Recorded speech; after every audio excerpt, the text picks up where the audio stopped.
On today's Locked On Jayhawks, how does Kansas find a way to get to bowl eligibility and beat Iowa State in Ames? Plus, KU women's basketball cooking right now, just landed a big-time two-sport athlete.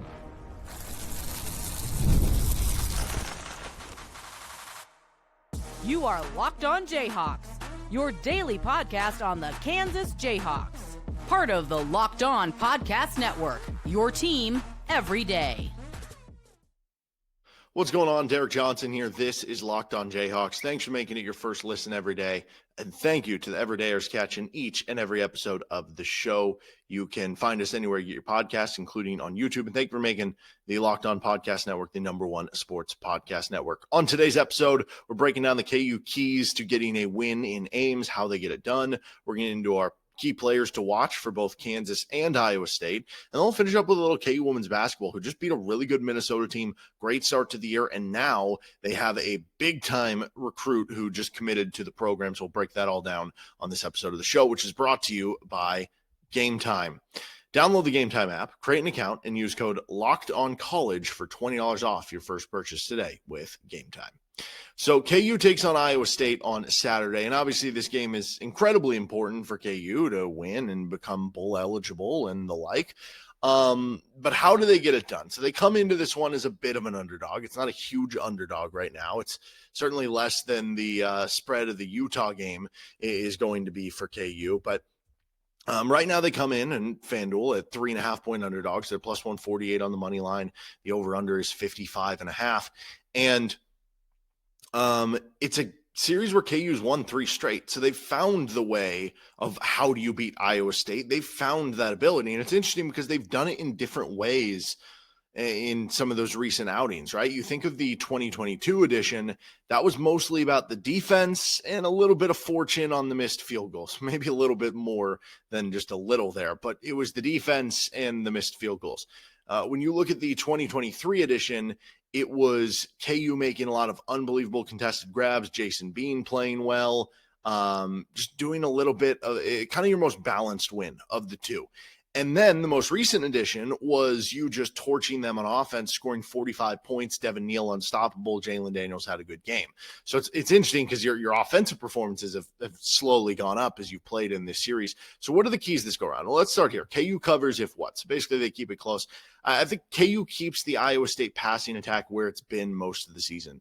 You look at some of the numbers like EPA per play. This is basically a team who's in, around 100th in the country in EPA per play passing. I think it's 109th to be exact.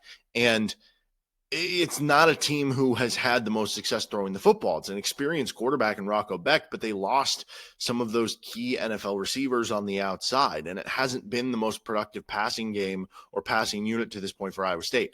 Now, the problem is for Kansas is that we've seen games where the secondary has looked really bad. Now, to the secondary's credit, they've actually played well or better, I would say, over the last couple of weeks.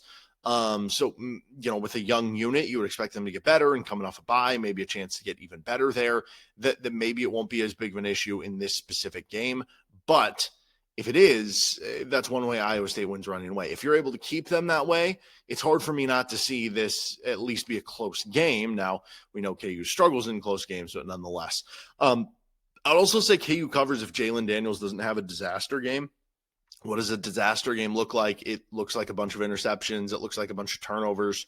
It looks like, I don't know, the 2022 edition, he goes 7 of 14 for 93 yards. If that happens this go around, KU's probably not even covering the spread. But the good news is he was really good in this matchup a season ago. If he can carry that over again, I think you like KU's shot to at least keep it close here.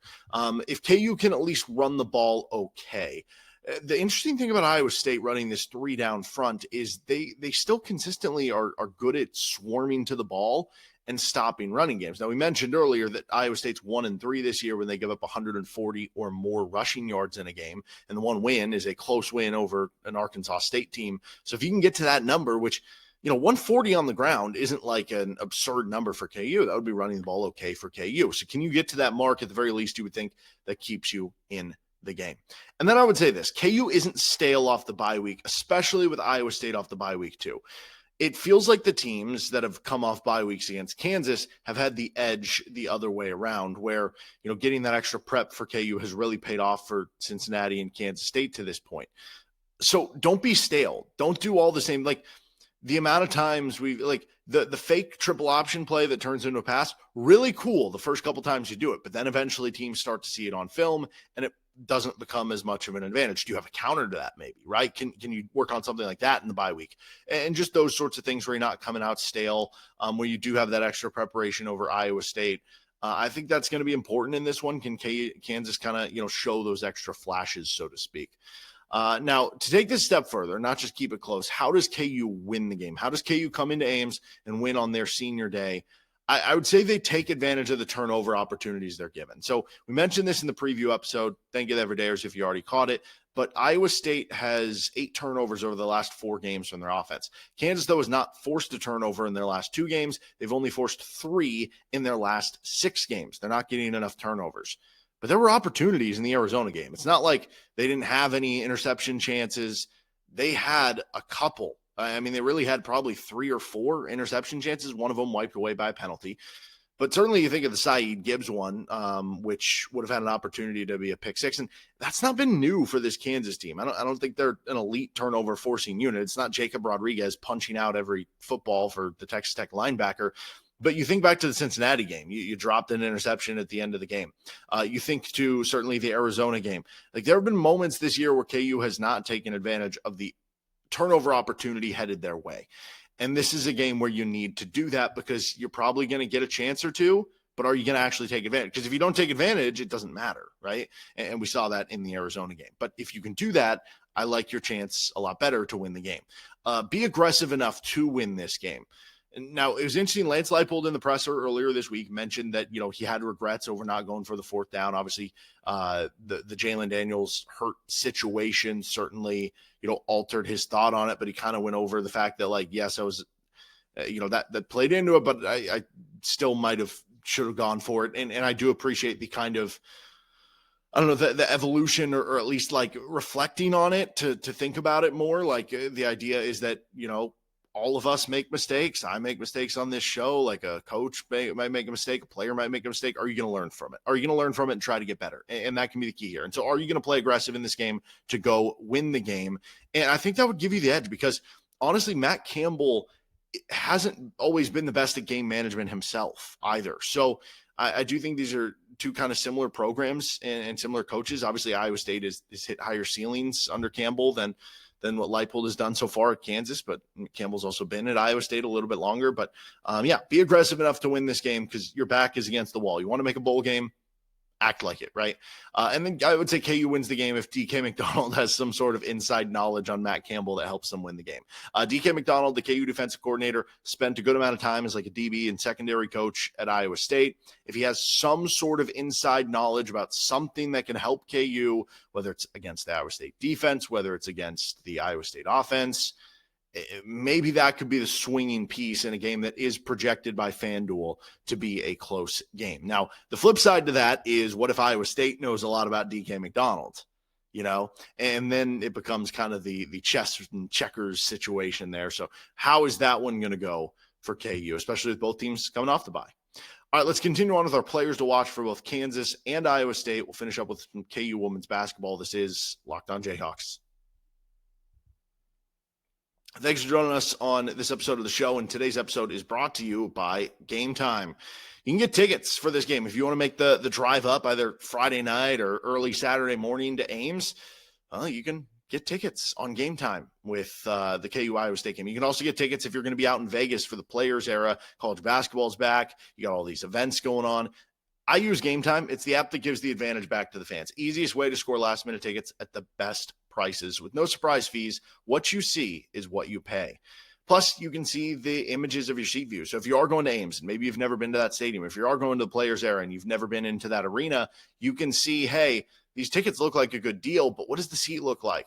Do they have a good view? Well, you can see that on the Game Time app. So take the guesswork out of buying college football tickets with Game Time. Download the Game Time app, create an account, and use code LOCKEDONCollege for $20 off your first purchase. Terms apply. Again, that's promo code LOCKEDONCollege for $20 off. Swipe, tap, ticket, go. Download Game Time today. Thanks for joining us on this episode of Locked On Jayhawks. Again, you can find our show anywhere you get your podcast. Thank you so much, again, to the Everydayers catching each and every episode of the show. And don't forget as well, you can tune in to Locked On College Basketball or Locked On College Football for your second listen every day. Okay, players to watch for Kansas against Iowa State. Let's start with the visiting Kansas Jayhawks here. And we're going to start with Daniel Hishaw. So Daniel Hishaw is on the season 94 carries, 430 yards with 4 touchdowns. He's averaging 4.6 yards per carry so far. And over the last 4 games, which is what coincides with him returning from his injury, he has 59 carries, for 252 yards with 3 touchdowns. That is 4.3 yards per carry, but obviously a more difficult part of the schedule than the early part when maybe it's easy to, rack up a bunch of yards against Wagner or Fresno State or something like that. But as you look to Iowa State, I keep going back to that key number, 140 rushing yards allowed. They're 1-3 this year. Well, it's not easy to run against this Iowa State defense. Hishaw has looked good in recent weeks. This would be huge if he could establish the running game on the road and against an Iowa State team that has missed a lot of tackles so far this season, that if you can get into the second level, there's a lot of injuries in the back end, and Hishaw probably not a fun guy to tackle. He's somebody who can really help KU try to steal this one on the road. My other 2 players are on the defense side. I thought about picking Jalon Daniels, but, quarterback, very obvious there. We're going to go with Bangally Kamara. And again, I thought between, Kamara and Trey Lathan, it's kind of the same idea here with linebackers. We'll get into it here. Bangally Kamara, 42 tackles. He has 3 pass deflections. He has 1.5 sacks, 1 forced fumble, just a 62 PFF grade, which is fine. That's just kind of like an average level starter. It certainly feels like recently we haven't seen as many flash plays as we saw earlier in the year, and that's kind of backed up by some of the recent game grades on Pro Football Focus. He had a 51 and 50 PFF grades over his last 2 games, with 5 combined missed tackles over the 2 games compared to 6 completed tackles. So his tackling has struggled a bit, and that hasn't been new this season, but he's also, some of the missed tackles have been, he shot through the gap and was going to tackle the guy for a 4-yard loss. The guy breaks the tackle, but because Kamara got there, it allowed somebody else to make the TFL. So it's like, he's getting dinged for that on PFF when I don't think he should for the game. But in the recent games, that hasn't as much been the case. He's also been in those last 2 games targeted 3 times in the passing game and given up a catch on all 3. I bring this up to say, for Kansas to win this game, Bangally Kamara has to play well again. He has to get back to playing, like the guy we saw over the first, 8 games of the season, where you did see those flash plays and kind of the athletic moments of time. And I think he can get back to that. I think coming off the bye will certainly help there. Let's not forget, he's probably been playing through that injury that he suffered early in the year, mostly throughout the season. So I think coming off the bye will probably be pretty helpful there. But I just think in general, linebacker is going to be really important in this game. We're going to get to some Iowa State players to watch. They use their tight ends a lot. So they're automatically, linebackers, safeties, both kind of come into play if you're KU in the passing game. But also when you look at Iowa State having 2 good running backs with both Hansen and S'mya, the linebacker comes into play there. And then Rocco Becht can be a quarterback who they like to get out of the pocket and be mobile with it. And then you're kind of stressed of you're in that situation as the linebacker of, am I guarding the guy in the flat or am I going to come up and hit the quarterback? Just a lot that the linebackers are going to be doing in this game. And I think this is where Bangally Kamara, coming off the bye, can have a big game for KU, and they certainly need him to. The last guy up here is Leroy Harris, and Harris has 25 tackles, 4.5 sacks, and 4 pass deflections. The lanky defensive end for KU, 74 PFF grade this year with 20 pressures. He has a 71 pass rush grade. And honestly, just real quick aside, he has 41 pass coverage snaps this year. That feels really stupid to me. You're putting a really good pass rusher in the pass coverage 41 times. Anyway, that's neither here nor there. Iowa State's lowest graded offensive lineman is their left tackle. He has a 54.2 grade. And that includes just a 41 grade for their left tackle and pass blocking. Iowa State has been sacked, it's either 18 or 19 times this year, which isn't a huge number, but it's not a great number either. And it's 8 more than they've gotten sacks on their end of the field. Harris has 6 pressures over his last 2 games. He's a really talented defensive end for KU. Can he be kind of a game wrecker against the Iowa State offense in this game? That would certainly be helpful for KU to get off the field. All right, moving over to the Iowa State players to watch in this one. Let's start with that running back spot, right? Carson Hansen's the leader in rushing yards, but I'm going to go with Abu Sama here. Both of them are good players and could certainly have big games in this one. Sama specifically, 110 runs, 588 yards. He has 4 touchdowns, 5.3 yards per carry. Both players are over 5 yards per carry. And again, Hansen's the leading rusher.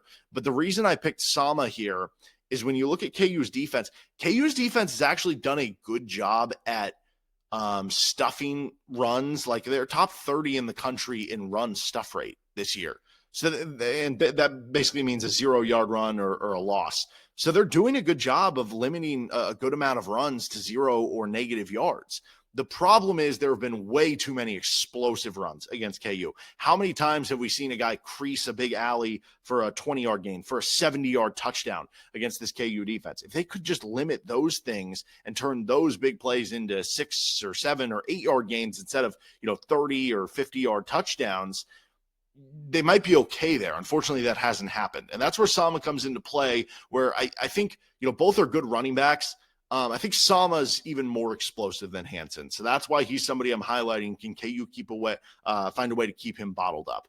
The next guy is Benjamin Brahmer. He is a tight end. I mentioned Iowa State likes to use their tight ends. They'll get them involved in the passing game. They'll use multiple throughout their different personnel, which will also be interesting how KU matches up. Do they play more of the basically bare front, the basically 5-down front to match up with the tight ends? Do they play, more 4-down front where they get an extra linebacker on there? Do they use an extra safety? Like, if ever you were going to play just the standard 4-3, does it make more sense this game where the third player, instead of being a safety, a Mason Ellis, it is a linebacker to match up with the size? I don't know. That'll be very interesting. But Benjamin Brahmer is a very good tight end. He's one of the better tight ends in the Big 12. And he was actually just hospitalized with an injury, I think it was 2 weeks ago, or I guess it'd be 3 weeks ago because of the bye week, against Arizona State. But he actually came back last game even after that, and he had a touchdown catch against TCU. On the season, 33 catches for 388 yards, 5 touchdowns this year for Brahmer. He is an excellent player. How does KU match up? Do they put a safety on him? Do they put Lathan? Do they put Kamara? It's going to be very interesting, but it's going to be very important as well.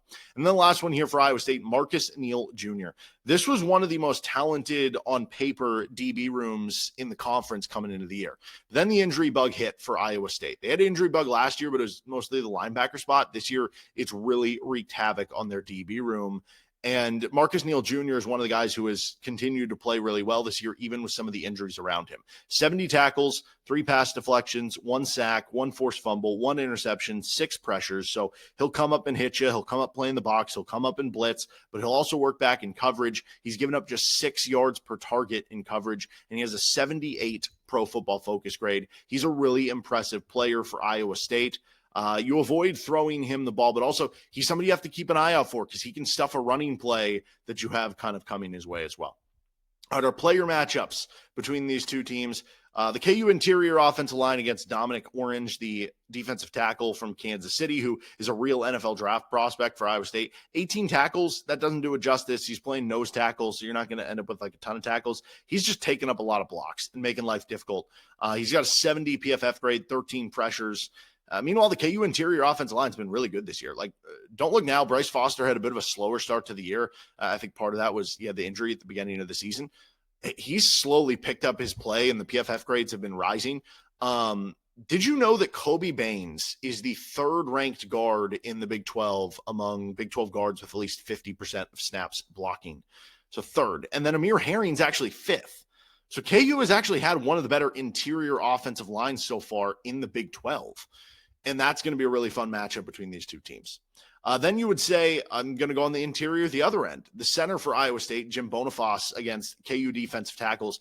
Boniface has a 74 grade on Pro Football Focus at the center spot. He's a 79 in pass block and a 69.5 in run block. He's their highest graded offensive lineman. And the KU defensive tackles are, the strength of the defense. Keenan Caldwell's really had a strong season. Blake Harrell, huge flash plays. Seems like he's making at least 2 of them every week now. And he's an Iowa kid, so maybe that adds a little extra there for him. Dunn and Withers have just kind of stayed solid all year long. And then Marcus Calvin's even had a flash play here or there for the youngster over recent weeks. I think both the battles of the interior are going to be important because both teams want to run the football, but also it's really just good matchups because I think it's good on good for both teams. All right, let's continue on with a little KU women's basketball. They landed a big-time commit who's a two-sport star, going to play volleyball as well. We're going to break that down, and their 5-0 start to the season. Today's episode of the show is brought to you by FanDuel Sportsbook.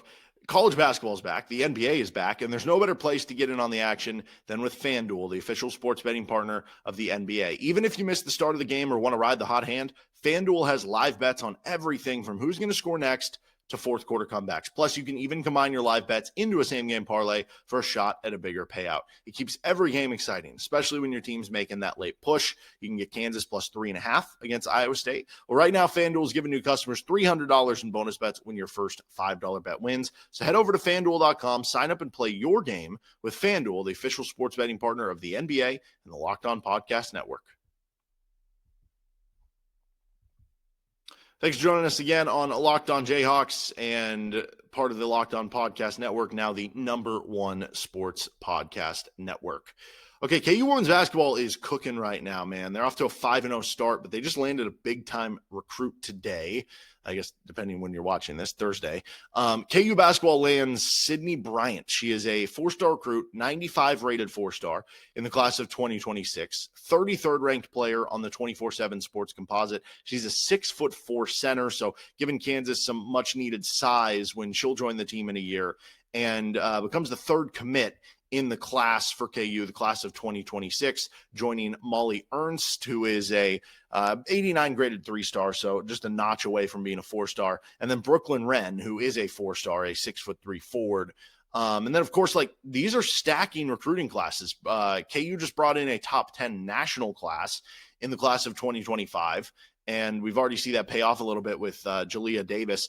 Of course, in recent years, players like Reagan Williams and S'mya Nichols have come in and made a big impact as highly recruited players coming in right away as a freshman. And so, Bryant looks to kind of add to that for KU here. There was a big, I guess there's been a big need for center since Tiana Jackson left for KU. And it feels like, she's going to kind of fill that. But athletic center, going to be a two-sport player at KU. She's going to be playing volleyball for Matt Ulmer as well. I don't know how that'll work with the schedule and everything. Like, will she not start playing basketball till like January or something? Or I don't know. It's going to be interesting how that works out. But clearly a very good athlete, and she's got great size at 6'4" to be able to play both. So big-time commit. And man, what they're doing on the recruiting trail these past 2, 3, 4 years for Brandon Schneider, really, really impressive. To say the least. And I think it's paying off now on the court, right? A young team overall. You do have a junior, S'mya Nichols, who is killing it right now for KU, but it's overall a pretty young team. They're off to a 5-0 start this season. So, a couple of the wins, UMKC, Northwestern State, those are non-top 200 teams on Torvik. Lamar is barely inside the top 200. But the last two games will raise your eyebrows a bit. So Missouri ranked 71st on Torvik, so lower end for Power 4, but KU beat them on a neutral site. And this last one was the most impressive of all. Minnesota is ranked 15th on Bart Torvik. So that's just one site. I don't know the history. Bart Torvik hasn't had like a super long track record of having women's basketball on the website. I'm glad they do have it now. So I don't know if maybe it's, not as accurate as the men's stuff, but still. Minnesota basically saying, hey, we beat a top 20 team by 6 points. And on top of it, Jalea Davis, one of your best players, who's not even playing in the game. This KU women's basketball team is certainly raising the bar of what maybe the expectations could be for this upcoming season. And then you start to think to 2026, like if you can have that good season this year, make it back to the tournament, win a tournament game or two, right? And then you're really setting up that come 2026, you're going to have a player like Bryant. You're going to have a senior year, S'mya Nichols, all this freshman class that's really talented that came in this year would be sophomores. That could be something special next year. And what S'mya Nichols is doing right now deserves to be talked about, so we're going to talk about it. 20.4 points per game, 6 assists per game. She's shooting 52, 43, 90. That is 52 from the field, 43 from 3, 90 from the free throw line. And then Jalea Davis, who again missed that game. That's a player who's averaging almost 18 points per game as a true freshman on 65% shooting. And you beat Minnesota even without her. Ellie Evans, Reagan Williams have both been solid to start this year. Lily Meister has been giving them 8 and 7 solid contributions from here so far. I think the key will be, can they continue to develop kind of the depth behind them as the season goes on? But this has been a great start, both on the court and in the recruiting game for Brandon Schneider and the KU women's basketball program this year. All right, that'll do it for this episode of Locked On Jayhawks. You can find our show anywhere you get your podcast, including on our YouTube page where you can like and subscribe to the show. We'll see you next time for another edition of Locked On Jayhawks.